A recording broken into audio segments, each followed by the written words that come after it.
Hurry up! How many times have we said that to our kids? But hurried child syndrome is an ongoing issue causing anxiety in little ones. I really want kids to be physically active, but for some kids it could be harmful. So how do we make sure we aren't pushing our kids beyond what they are ready for and creating unhealthy behaviors? Our pediatric psychologist helps us break bad habits. There have to be negotiable and non-negotiable things, and that needs to change as the kid gets older, where you're giving them more and more independence and more say. And kids learning leadership skills, how a program in Colorado is training the future leaders of our country. That's today on Mom Squad.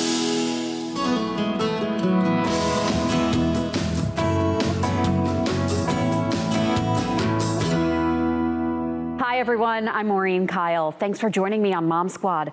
We've all told our kids, hurry up, we have to get out the door.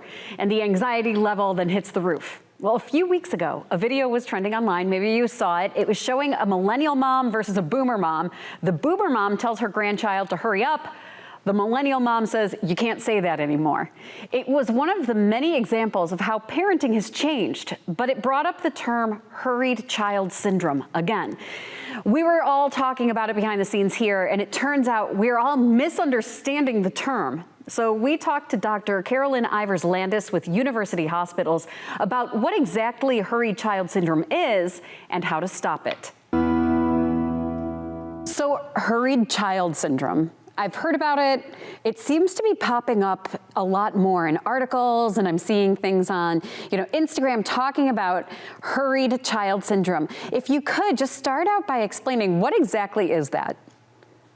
Right. From my reading and understanding, it has been around for a while, but it's really about having your child in too many things and maybe having them be too precocious and almost treating them like they're older than they are and kind of pushing them and expecting them to achieve beyond their years in multiple areas.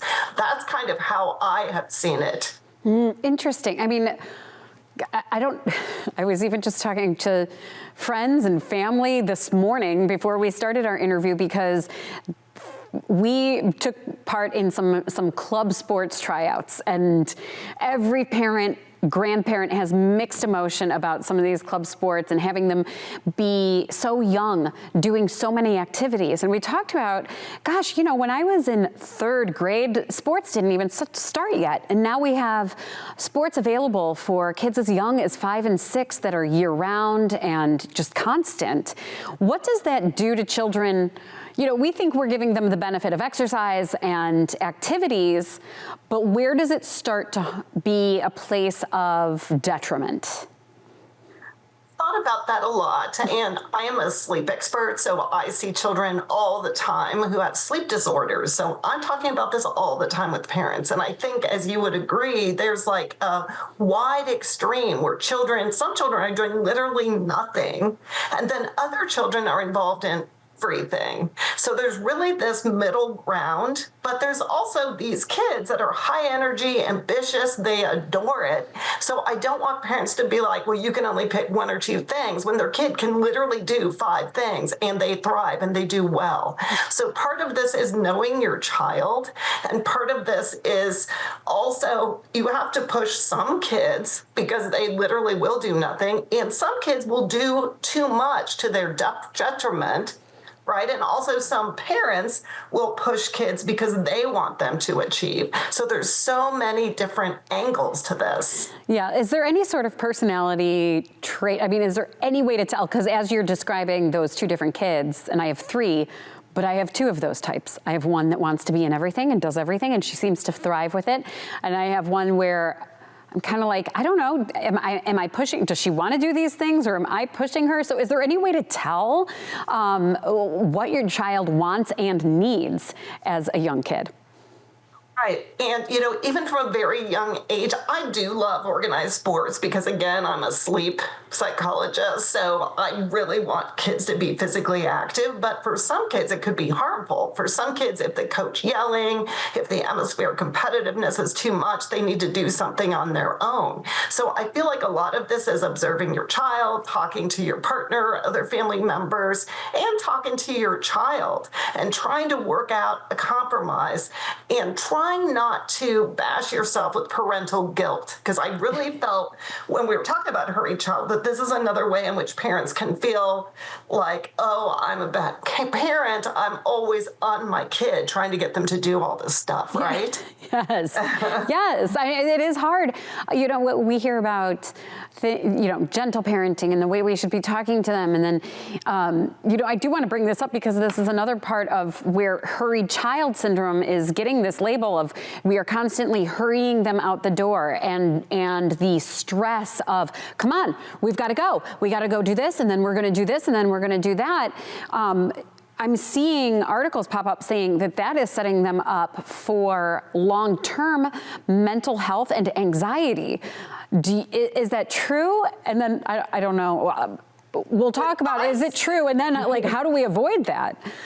I do think that is true for some families, for some kids, but what I see is kind of, it reminds me of don't let the pigeon drive the bus type of phenomenon, that there are some parents that are going to the extreme where the child, who might be 1.5 or 2, dictates every single thing about the family. And that's not healthy for the child or for the family. So there have to be limits, there have to be parental sort of limits. There have to be negotiable and non-negotiable things. And that needs to change as the kid gets older, where you're giving them more and more independence and more say. So I want us to think about it kid by kid, but I also want us to think about the whole thing of authoritative parenting, right? We want parents that do have some rules and control, but they're extremely warm. Let's not go to the permissive side where you can do anything and you can't say, hey, we have to go, we're going to be late. I feel like that's authoritative.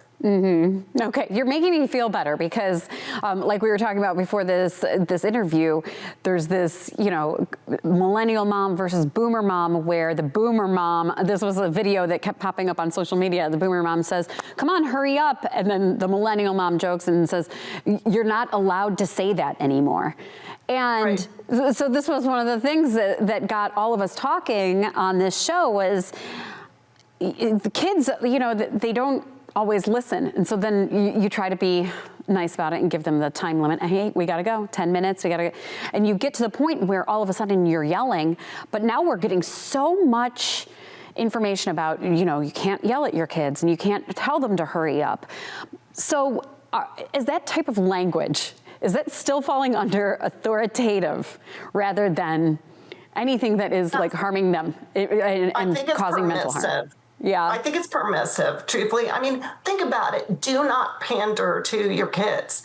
Your kids are not going to be treated like that at school when there's 25 other kids. Your kid is not going to be at work and just kind of get into work whenever they feel like it. And there's also this whole talk of kids being entitled. And I feel like as parents, if we're kind of like, do whatever you want, honey. Oh, you want to do sports or you want to do clubs, fine. If you don't want, fine. You lead the way. You decide when we leave, when you feel like leaving. Like if there's just way too much, you decide when you want to go to bed and I'll sleep with you, and sometimes that's okay. And there's problems with kids with insomnia and kids need reassurance, but then there's also problems with setting limits and letting kids learn how to meet those limits. You are making me feel so much better as a parent because I see these things pop up and I'm like, oh, great, I'm ruining my kid. And I did feel like I had boundaries as a child and it made me realize, work ethic and have some of those other, like I said, I get into work on time and I have those boundaries that I was taught. Going back to then, so it's okay to hurry them out the door and tell them that we're late, so that's good. But then the too much versus not enough, and the not enough downtime versus all the scheduled activities. I think that no matter how many times we can talk about it, we can't talk about it enough because it is society now. So where do we start to see, how do we start to know it's too much, not just for them, but for us?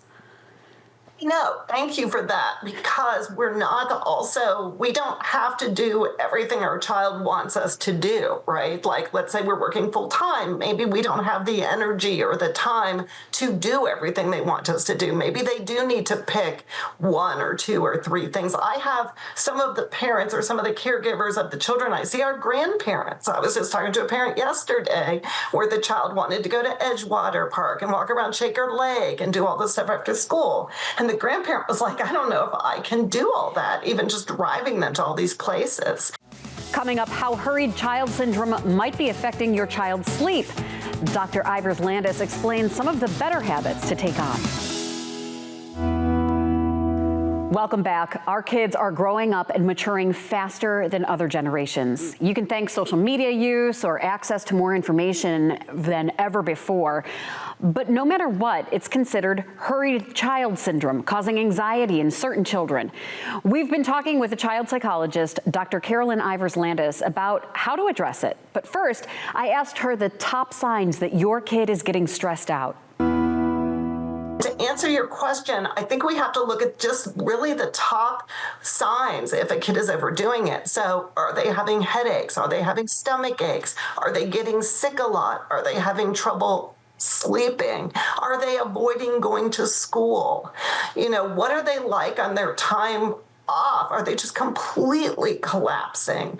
So keep an eye on that and keep an eye for those warning signs that they're overdoing it, or maybe that your family is so stressed. Are people being irritable? Are they yelling at each other more? So that might be a sign that you need to kind of back off a little bit and give everyone a little breathing room. Yeah. Is there anything we should be doing before we get to that point? Would you, if we were your clients, would you recommend any sort of scheduling? I know we're talking about being overscheduled, but is there then scheduling downtime within the day or within the week, and how much? That's a good question, because, most of our kids, and we too, use electronics for downtime. But of course, we're talking about limiting that to 2 hours or less per day. But the problem with that is that if you just take that away or limit that, what are kids going to do instead? So a lot of my patients, we actually work on, what are you going to do with this extra time when you don't have something scheduled? Are you going to make art? Are you going to do music? Are you going to make jewelry? Are you going to be out in nature? Like, you have to talk with your kid about what can they do to wind down. Can you color? There's so many different things that they could do. Mm-hmm. And then you pointed out in the beginning of this conversation that hurried child syndrome also covers and talks about pushing them too far ahead. In what ways are you seeing kids that are getting pushed to be more mature than they're ready for, or do things that when we were growing up, it might have been, a few years further down the road? And, that's a tricky one. It really depends upon the child, because some kids, and so many of the kids I see, are so precocious, but that's not necessarily a bad thing. Like, they might learn languages and might want to learn multiple languages, or they might be so wonderful at a sport or reading way above their years. And I feel like that's okay, as long as the parent is kind of monitoring what's going on with that. I don't want us all, be like, everybody has to be kept at the same pace. You can't go ahead just because you have these strengths. I think it's fine if kids have strengths and they're going ahead, but are they getting bored at school? What's happening because of that? And then how can you help them with that? Yeah, that's interesting.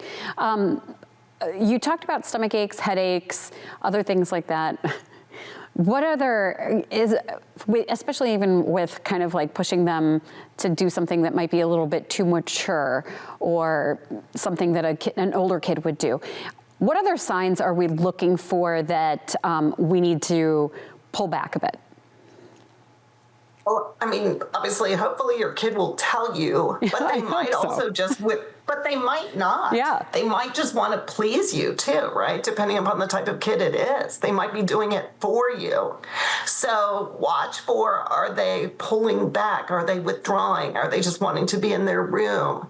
Are they, again, sick more, having trouble sleeping? Are they more irritable? Irritability is a huge sign. Are they having even panic attacks? Some of my athlete girls, are they getting very thin? Are there issues with eating in terms of maybe eating too much or eating too little? That can be also a sign of stress, where what they're eating changes, their weight is changing. So you're noticing that their grades are dropping. So you're noticing all these things like, hey, there's something going on. My kid is stressed. There's also, if you go to see a psychologist, or also pediatricians have screeners where they can look to see for anxiety, depressed mood. Some of my measures actually even look at stress and is it elevated compared to other kids their age. So talk to your pediatrician and ask if your child maybe should see a psychologist or a counselor or a social worker if you're concerned at all. And of course, since I have you and you're a sleep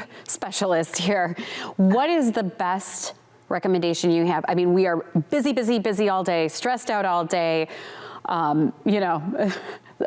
Maybe teens are caffeinating, my young kids are not. I know I'm over caffeinating. What are our best sleep practices to counteract these busy days? And, that's so important. Everybody needs a different amount of sleep. So not everybody is the bell curve right in the middle and average. So you have to figure out kind of how much sleep does your kid need and how much sleep do you need to function well. Then you have to earn your sleep. You have to make sure that you get enough physical activity. You have to make sure that you're moving your body, even moderate to vigorous, not just walking. You have to get natural sunlight. If you don't have natural sunlight, you might want to get one of those happy lights or therapy lights to get a little dose of sunlight. And if, as a parent, if you drink alcohol, that also disrupts sleep. If you have a little glass of wine to wind down, that actually disrupts sleep and makes your sleep more fragmented. So it's not a good practice. And for kids on the weekends, it's okay to sleep in a little bit, like maybe an hour and a half, maybe up to 3 hours, like sleep until 9. But it's not a good idea to let your kids sleep until 1 or 2 in the afternoon, because that's going to really jet lag them and make everything worse. Yeah. And if you're going to do a nap, very brief and earlier in the day if you can. Okay. Amazing advice. Thank you so much. I really appreciate it.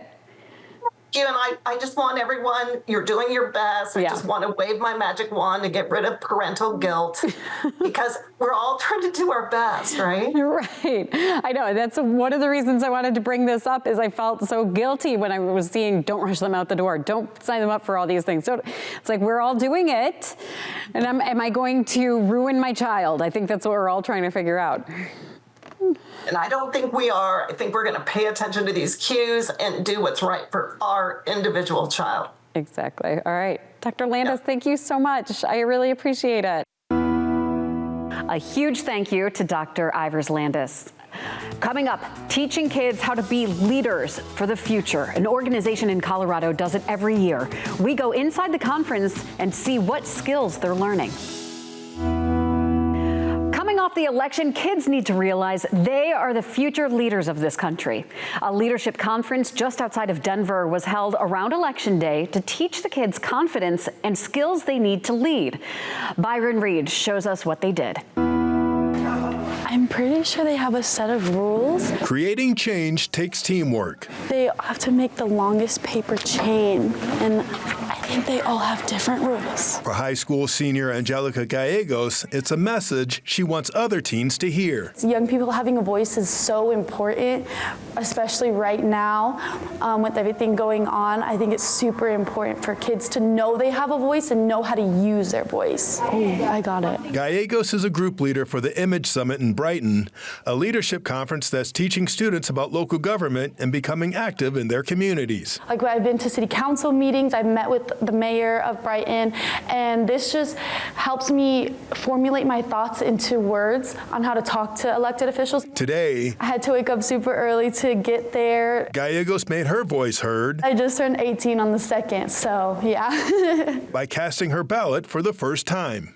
I felt really old, like waking up that early just to go and like do what I thought was nothing important, but it really is important for our youth to get our voices out. I think that it's important from a very early age for students to know they have a voice in the democracy because they will one day turn 18. Tanya Russell is the manager of youth services for the city of Brighton, which oversees the summit. The conference is hosting more than 200 high schoolers from across the state on an important day. I think it's really exciting for them to do this conference on Election Day because not only are they engaged in the process of learning about policymaking and how to impact change in their community, but we're also working really hard on creating safe spaces for young people, no matter what the outcome is. We're only going to workshop 4. Angelica hopes these students will gain confidence over the next couple of days. I just hope they learn that they need to get their voice out. Their voice is so important. So they can all work together to speak up. Getting out in the community, making change where you can, knowing that you can make a difference. Byron, thank you. This summit has been held for the last 8 years. And we want to thank you for tuning into Mom Squad. If you miss an episode, you can watch all of them on your streaming app, or you can check us out on YouTube. Just look for the Mom Squad channel. I'm Maureen Kyle. We'll see you back here next time.